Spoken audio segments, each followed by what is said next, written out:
Welcome to the very first episode of the Ocean Family podcast. I am Joseph Ocean, I'm Sin Ocean. and today we're going to talk about the Ocean family. First, I want to start by talking about how we met each other. And, do you remember the moment that you realized our connection was more than coincidence? Yeah, of course, I do. Yeah? From the very first beginning. With the Halloween workshop. Yeah, Yeah.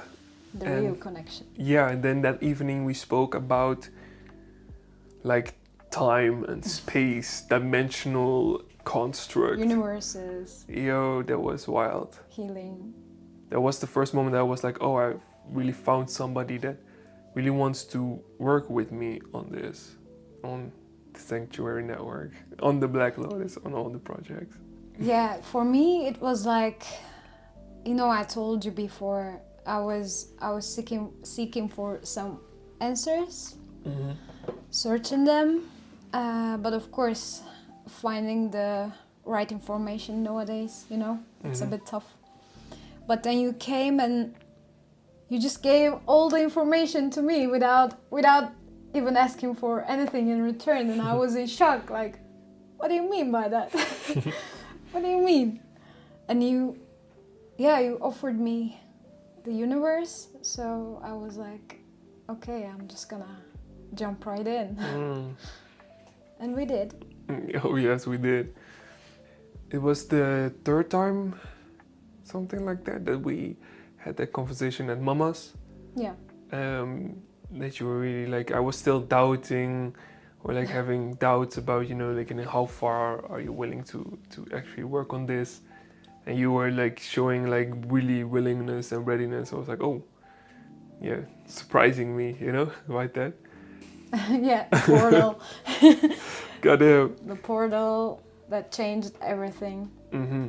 Yeah, that was that moment for me, that realization with past lifetime, trauma, remembering. Yeah, that was for me. 11/11. Yeah, that was the day. Yeah. Very beautiful. The day we finally remembered Mm. who we were. Yeah. So, what made you feel that now is the moment to start sharing our story with the world? Good question. I mean, I've been trying to share this story with the world for 12 years. And I've been literally so many times I thought like, okay, this is the moment.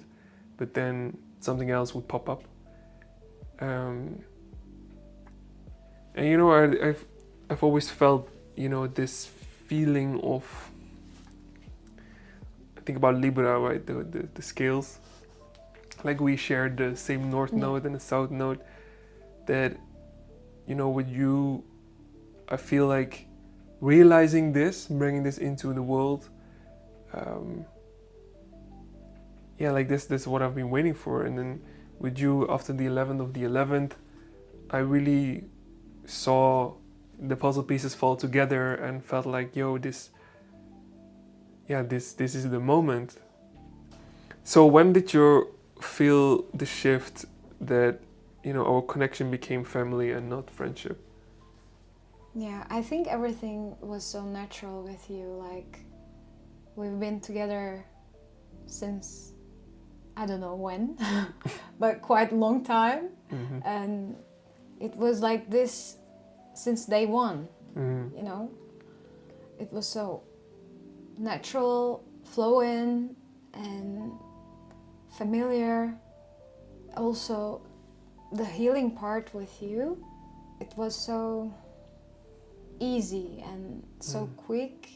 I was like, yeah, okay, maybe this is another way, and Mm-hmm. this is the actual way of love, Mm-hmm.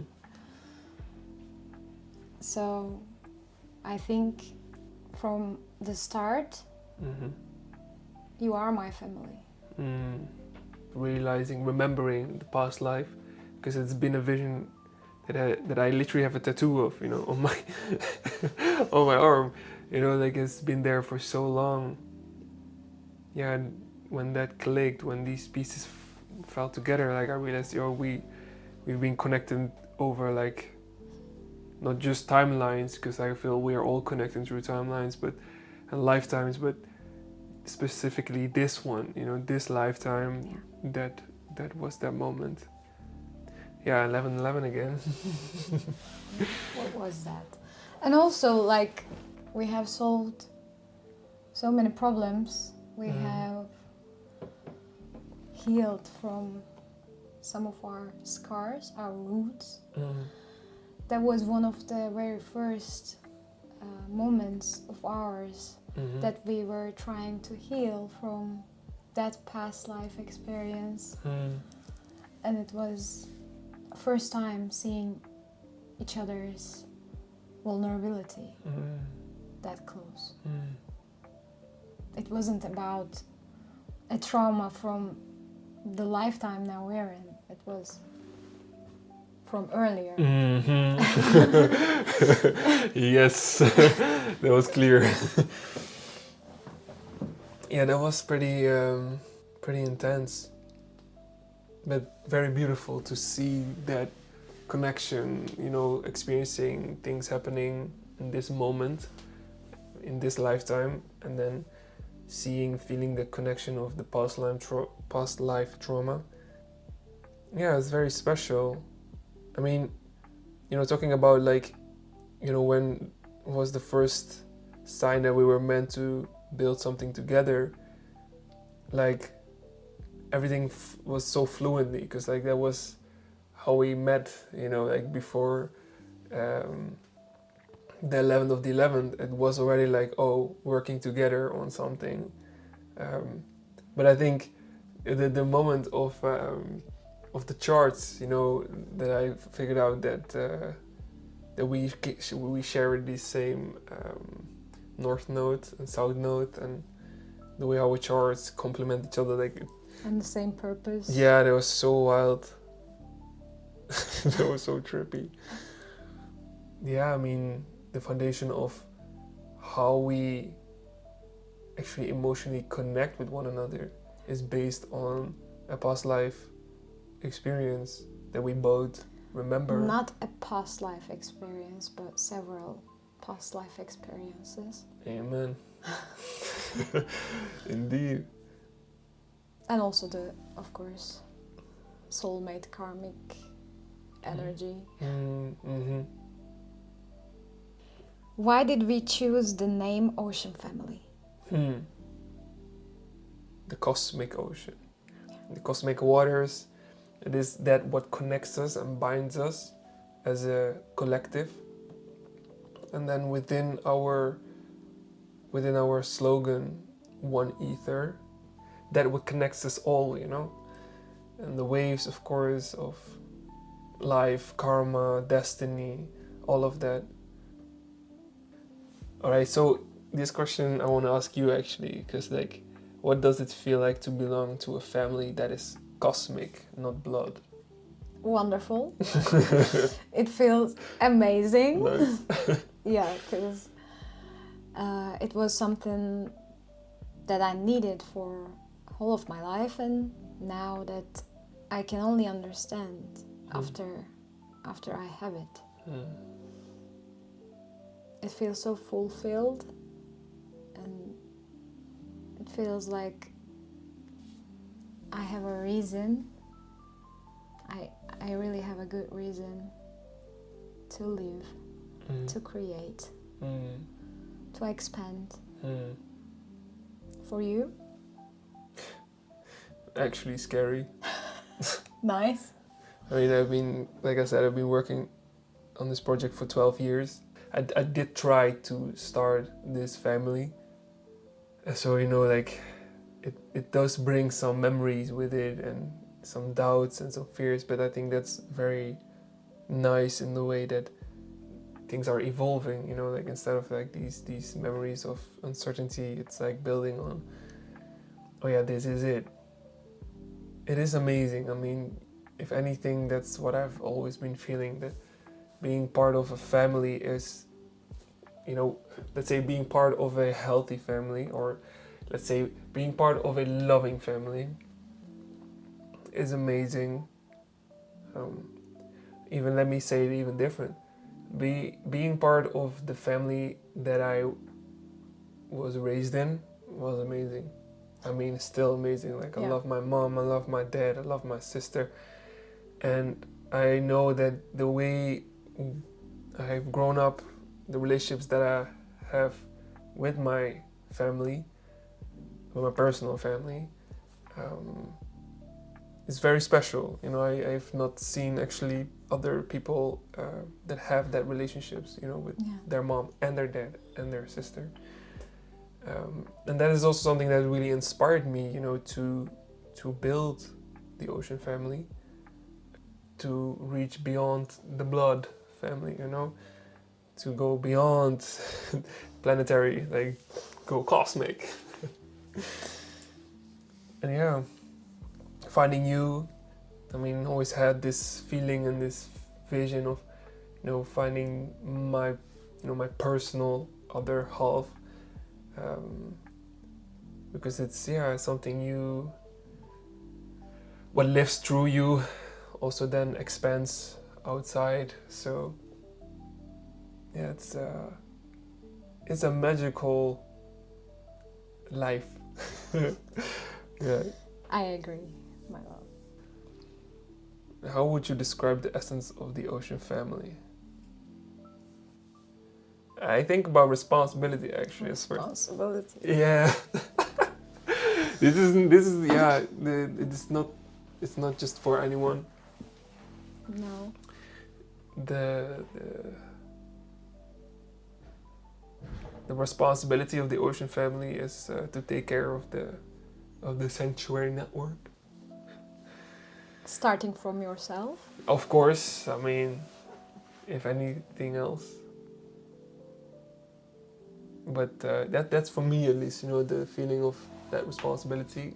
I think also it's a piece of pride to take that responsibility. Being a visionary, being a pioneer, being a leader, and yeah, like you said, like to move and live through unconditional love. Yeah, that is, I think, one of the most important lessons.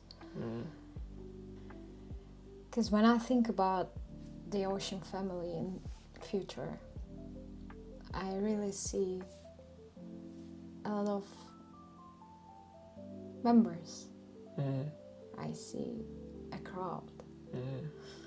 And of course the crowd means like diversity, different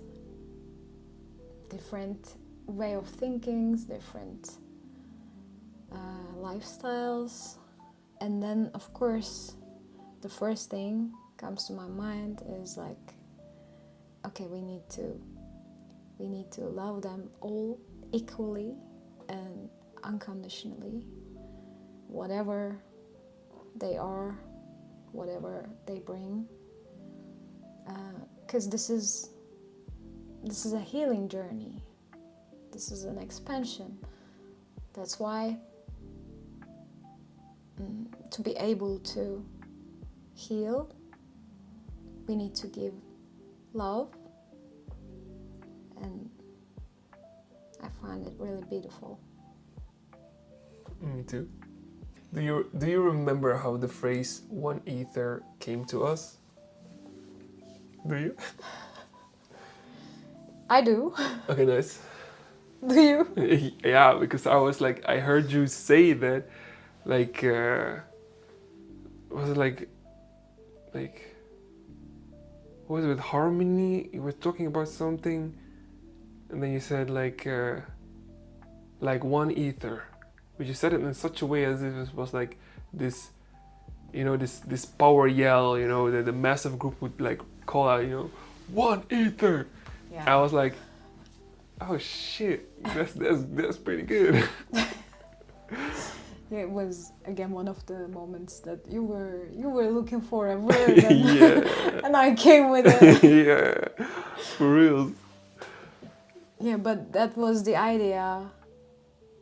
That is still the idea behind it. Like, one ether, one ideology, one unity, that we are all one, not only human beings, as you said.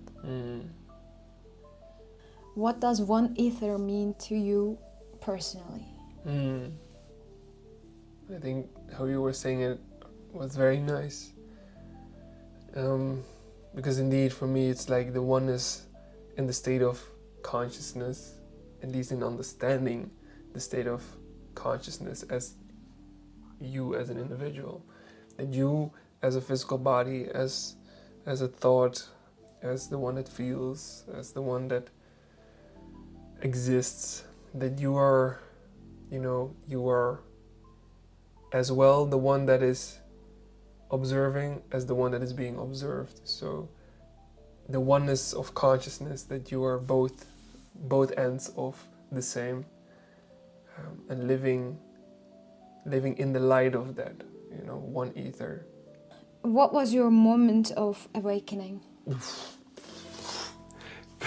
To be honest, if I have to choose one, I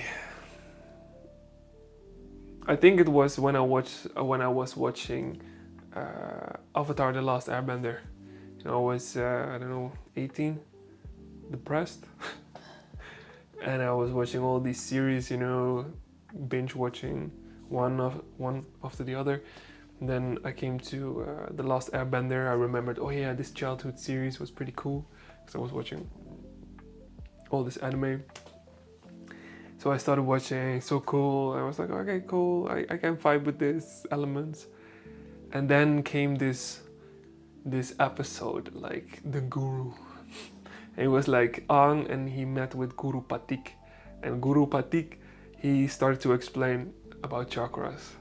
And I saw that, and just every intuitive bell in me just went off, like, this is it. This is it. And like, why I chose that moment, because like awakening, we can talk about, like the essence of enlightened state, or when you're not distracted anymore by fears or whatever. But for me, it's like the process of awakening more, like, because you start with it, it's also the gateway that you finally end it, like the time mechanics and stuff. But that was really a moment that I awakened, like, okay, I'm finding this knowledge, and it was just downloading, and it never stopped. It's just still going.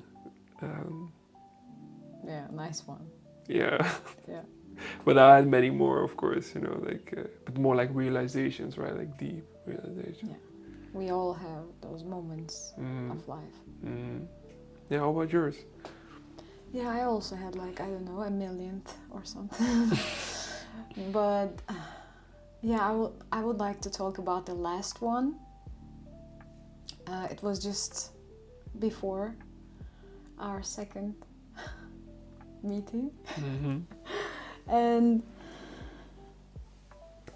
yeah, I told you I was trying to understand about the law of attraction, but couldn't in a way.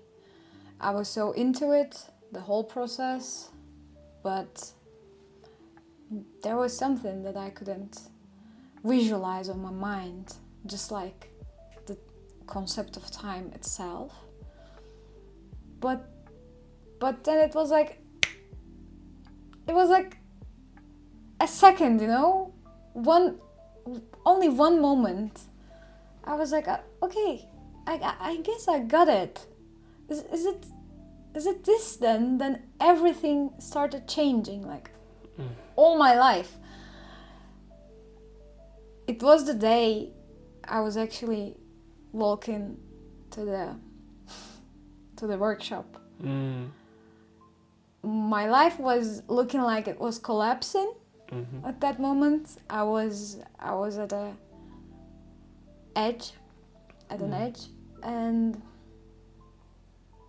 I was walking and smiling, because I was so done with crying, I was like, no, this is not the mood I want. I wanna be happy, yeah? Then I was happy. I chose myself, and then everything around me chose me. It was the moment that I finally understood what the law of attraction is. Beautiful. Thanks. I mean, you can't get it even more perfect, you know, like you choose yourself and then everything chooses you. Yeah. That's amazing. What experiences shaped your sense of destiny? Actually, migrating. Because this country helped me learn two things. The first one is like gratitude, and the second one is patience. And when you're able to understand those two that I was missing, obviously, before, you kind of let it go, because you have to. Like, you have to wait for a letter from the government for months, then you can't control it, you need to wait. And then you feel like, okay, this is destiny, then it's beyond me now. It's not about me anymore. I'm not the driver. So you take the right seat and enjoy the view, you know? Nice. Yeah. That's poetic. I like that. Like for me, I mean, I had this vision when my father was doing the ceremony in the church. I mean, every Sunday when I was in church and he was doing a ceremony, I would sit next to my mom, and on the other side my sister would be sitting there, and then my sister and I, we both would like kind of not sleep, but like just close our eyes and lay against to our mom and just listen to what my dad was saying. And you know, I could always visualize the stories. And then one time, just I don't know even when it was anymore, but maybe I was 8, maybe I was 7. You know, he was telling a story, and instead of seeing the visualization of the story, like everything just like became like bright white, like, you know, like hallelujah white, you know, like I was like, what is going on? And it was not even annoying or something, it was just like warm, and it was like, wow. And the funny thing was, like, I saw the white color physically, but I could see into the color, and in the color I would see the color red, or like more specifically like this maroon red, or this blood red, dry blood red kind of vibes. And I knew that it meant something. Like, I could even see, like, the best way, like, I could see the visions, but, you know, in a sense that, you know, seeing shape. It was just all shape, and I could understand it in a way, but I could not fully, you know, fully see it in a way. I don't know, it was just a vision. And it was the first time I was really like, okay, so this is something, you know, like psychic, you know, like it's a vision. But as a kid, you know, it was almost like I forgot afterwards, you know. I didn't forget the memory, but it was like, you know, this is what it is.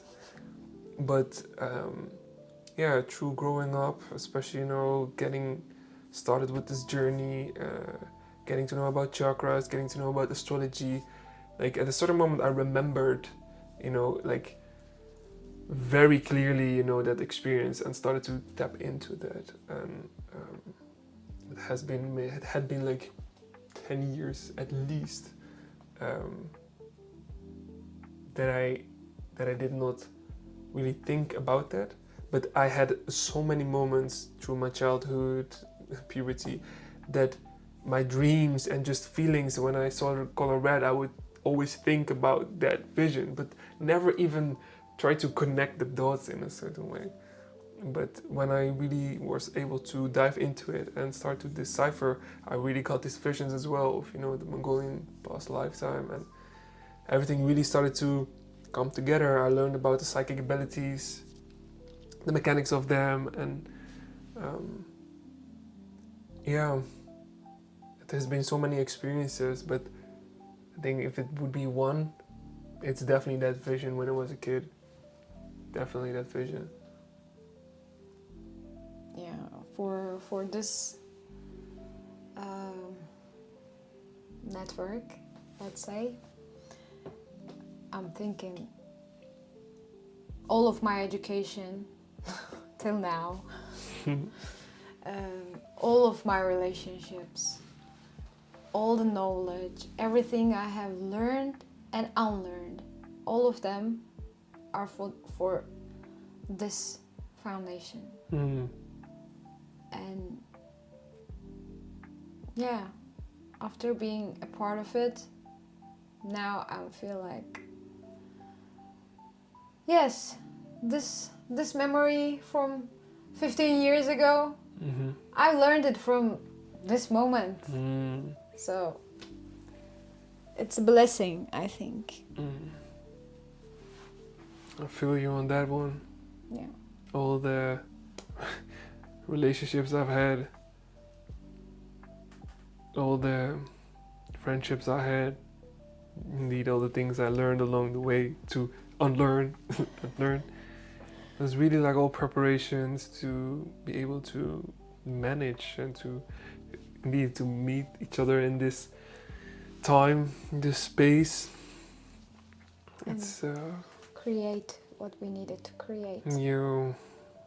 In your own words, what is the Sanctuary Network? Well, Sanctuary Network is the network through which we build the civilization engine.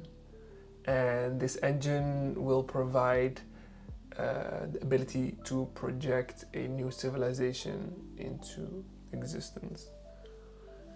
With the network, we gather all the building pieces and materials to build this engine, of course also to sustain it, and then when it's finally operational, we can start projecting a new civilization into reality.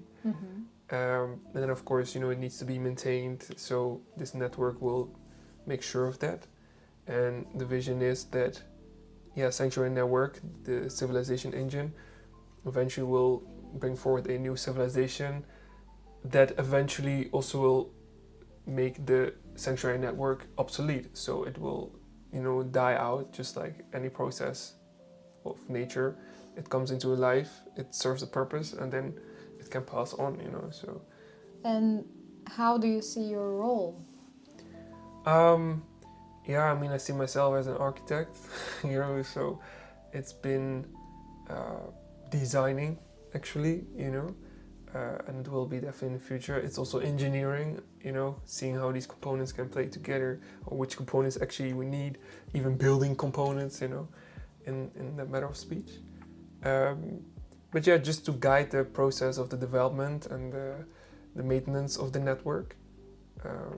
And of course I would like to play roles within the network, like doing some healings and stuff, but mainly I feel like I want to keep eye on the overall management.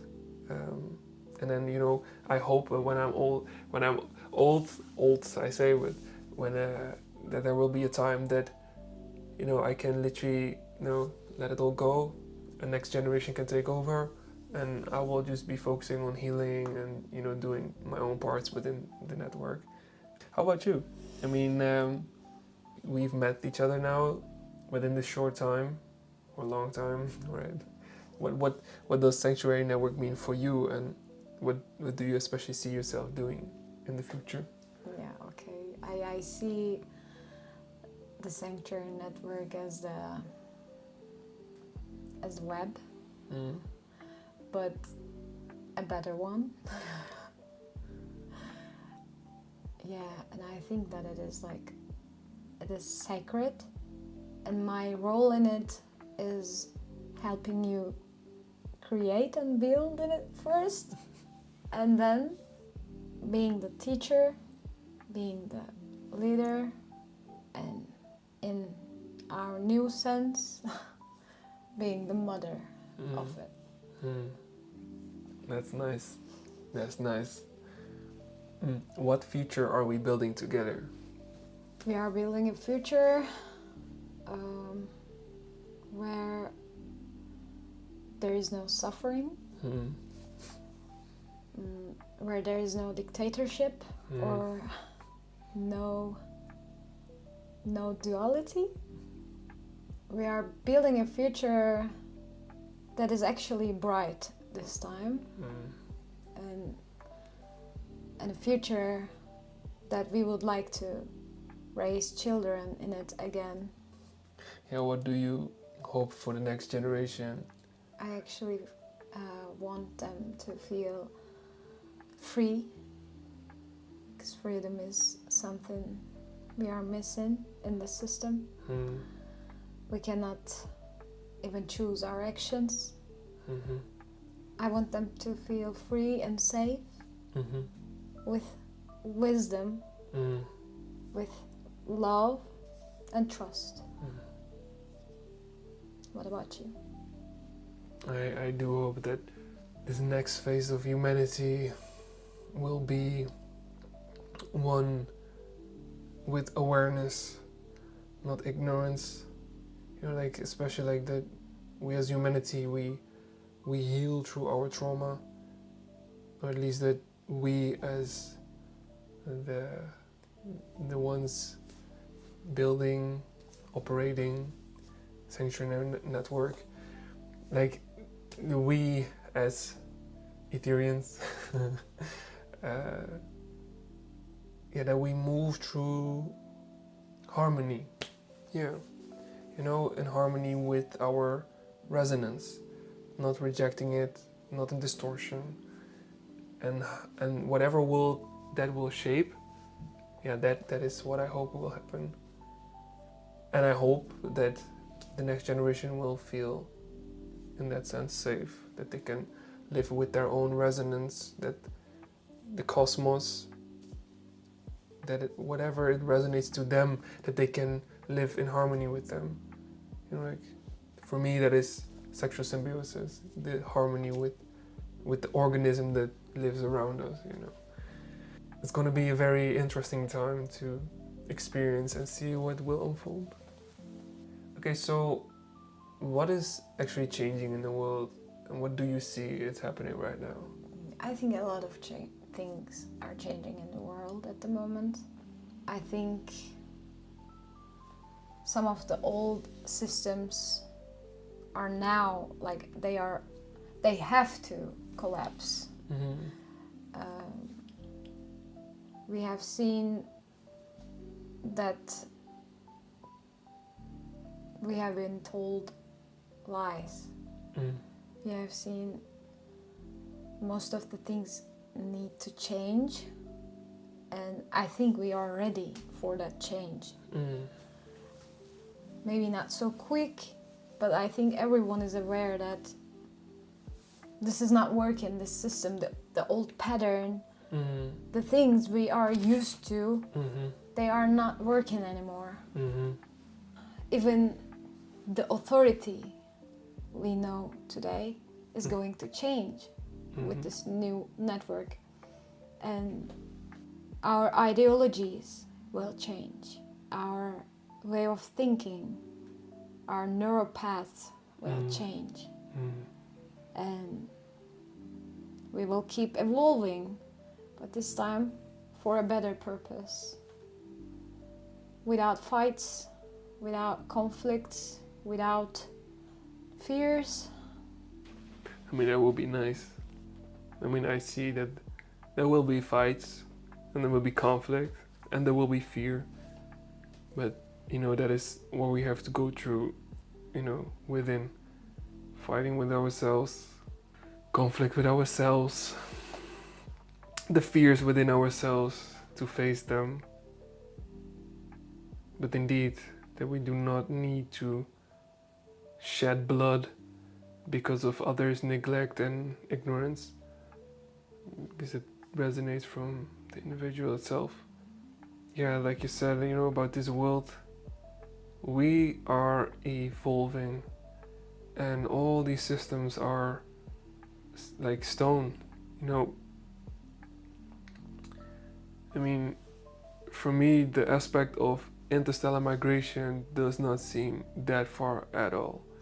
But coming from a time where literally the speed of change, not even like 1%, like it's the speed of change, the evolution of change itself even goes in evolves, it goes even rapider, faster and faster.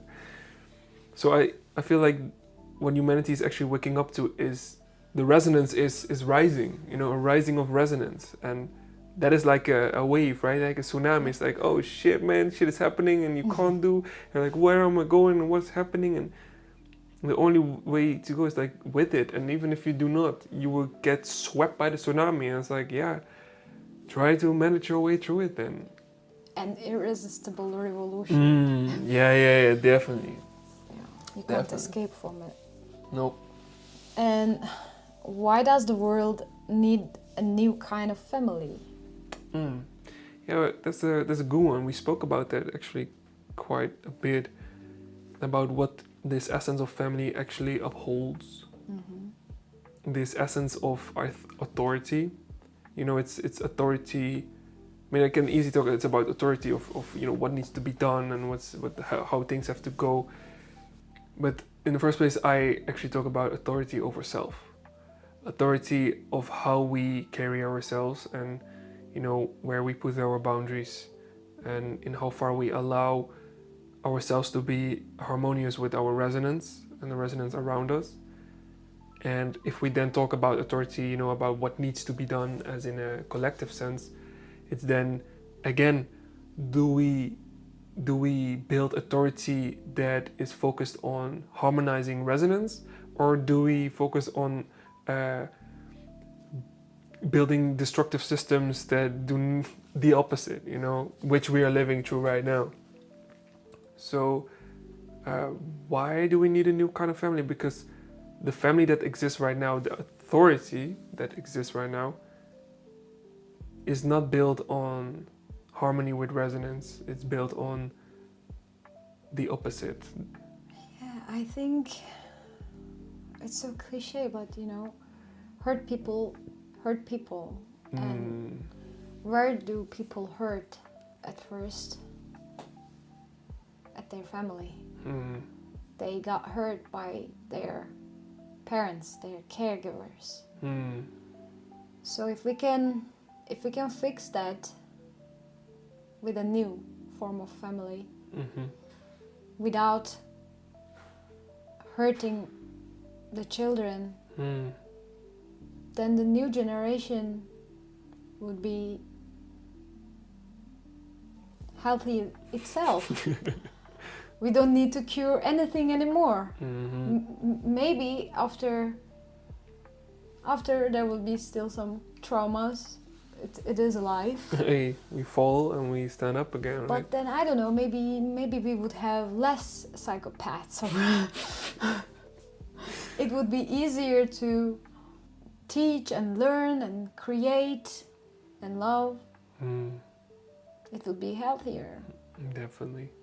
After I saw how I healed with you, I really would like to share this with the world, so that the ones who would like to can also heal this easily. Because it doesn't take any energy, it doesn't take that much of time. It's just some willingness and the right person. And I want to indeed invite everybody who is listening and who feels like they are ready. I mean, even if you're not ready, but you feel like you want to do it anyways, yeah, join the cause, like we are now here A new beginning. One ether, one field, one family. Thank you for listening to the Ocean Family podcast. My name is Joseph Ocean. My name is Sin Ocean. And remember, you're not alone. Bye.